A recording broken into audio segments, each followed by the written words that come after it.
Мен сондай кітаптарды алып қойдым. Әрине, бұл алманың көптеген витаминдері бар. Адамға күш қуат береді. Алманы көп жеп көру керек. Иә, сен дұрыс айтасың. Қара, қандай мәдениетсіз адамдар банан мен мандариннің қабықтарын ертең қырып тастаған. Кеттік жинап қояйық. Кеттік.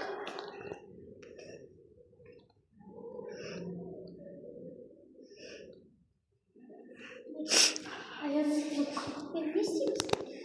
Бұл қабықтарды лақтыруға болмайды. Неге? Себебі бұл қабықтарда көптеген витаминдер бар. Мүмкін біз оны физика мұғалімге апарып көреміз, сосын физика мұғалім бізге айтады, бұл мандариндармен және бананмен не істеуге болады екен. Кеттік. Аяз, біз физика кабинетіне жақындап қалдық. Иә, мұғалімге барып көрейік.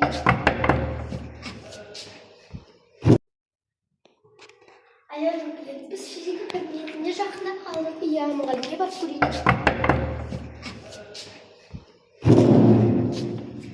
Сәлеметсіз бе, мұғалім? Біз коридорда жүріп, қоқысты тауып алдық. Біз онымен не істеу керек екенін ойлап жатырмыз, бірақ есімізге ештеңе түспейді. Қандай жоспарларың бар? Менің ойымша, сол қоқыстарды алып, гүлдерге салып, одан ұнтақты шығарып, гүлдерге сеуіп көріп, сосын результатын байқап. Оның сындағы көреміз, иә. Дұрыс айтасыңдар, иә, блендерді жасап көру керек, бірақ блендерді сатып алғаннан гөрі біз оны блендерді өз қолымен жасап көрейік. Яғни ондай бір ғылыми зерттеу жұмысы болсын. Блендерді өз қолымен жасаймыз. Иә, сендер айтқандай ұнтақтар шығады. Ұнтақтарды гүлдерге сеуіп қоямыз, иә. Гүлдердің тамырларына сеуіп қойсақ болады. Немесе ұнтақтарын шығарғаннан кейін менде осындай фонарик бар. Мына жерде бізде ультра күлгін сәуле деген бар. Мынаны қарасаңдар, ақта ол көрінбейді, бірақ ақ қағазда қарасаңдар, міне көрініп тұр. Оны, иә, мынаны ұнтақтайық, қазір блендер жасаймыз. Ұнтақтап, бір күн бойы, яғни ол бізде белгілі бір жәшіктің ішінде тұрсын, осы ұнтақталған нелер, қоқыстар. Сөйтіп, оны гүлдерге салып, бізде қандай да бір витаминдер шығады гүлдерге. Оны істеп көруге болады. Мұғалім, сіз бізге блендер жасауға көмектесесіз бе? Иә. Аяр, біз осы тоқтар арқылы блендер істейміз бе? Әрине, осы тоқтар арқылы көп блендерлер істеуге болады. Бірақ мұғалімнің қараусыз істеме. Себебі бұл тоқтар сенің денсаулығына неше түрлі зиян заттар әкеледі. Иә, сен дұрыс айтасың. Иә. Әрине, қара, бұл ыстық желім. Ыстық желім арқылы неше түрлі заттарды жабыстыруға болады. Бірақ бұл өте ыстық. Ыстық температурада қолдану ол өте қауіпті. Иә, сен дұрыс айтасың. Және оны балаларға қолдануға болмайды. Әрине, себебі олар әлі кішкентай. Аяру, мен осы электрокүшер пайда болатынымды ойламаппын. Иә, мүмкін сен ойламайсың, бірақ бұл тоқтар арқылы неше түрлі энергияларын шығаруға болады. Иә, мен де солай ойлаймын. Ағай, мен дұрыс істеп жатырмын ба? Иә, дұрыс. Аяр, енді мен мынау батареяны істедім. Мен ойлап тұрмын, оны мынаған қосуға болады екен ба? Білмеймін, ағайдан сұрап көр. Болады ма? Иә, қосып көруге болады. Мысалы, сендердің блендердің жұмыс істеу үшін біз осындай паяльникпен жұмыс жасаймыз қазір. Паяльник бар бізде, осындай паяльникке байланысты әртүрлі олова деген аталатын зат бар. Соны қазір біз күйдіріп,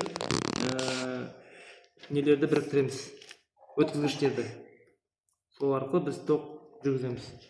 Қорытындысын қазір көреміз, не шығады, иә? Иә. Так. Айден, қара, біз бұл блендерді аяқтап болдық. Иә, мен ойлаймын, бұны қосуға болады деп. Иә, қосып көрейік.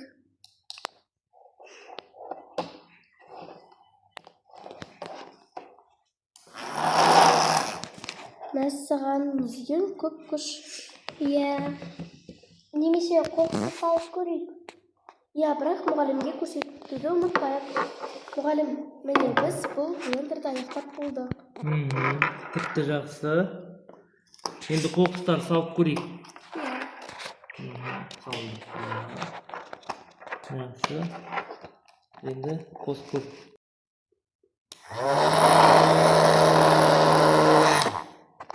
Көрейік не болды. Бұл кішкентай бөлшектерге түсіп қалды ғой. Жақсы болды. Енді бұл бөлшектерді қазір біз сендердің қоқыс жәшігіне салып қойайық. Иә. Салып көрейік. Не шығар? Сосын оны ультракүлгін сәулемен сәулені шығарып 1-2 күнге қойып қоямыз. Иә. Біз енді мына қоқысты алып подставкаға салайық. Енді фонарикті алып ультрафиолет. Енді тексеріп көрсек болады. Қалай күшті? Иә, өте күшті екен. Енді болашақта экологияны дамытамыз. Неше түрлі табиғаттан жақсы заттар істейміз. Иә, егер де біз жақсы орын алсақ, болашақта біз электрогенераторды қолданамыз. Абайлаптағы кездесу қолайлы, жан рахаттанды. Oh my love, абайлаптағы кездесу қолайлы, жан рахаттанды.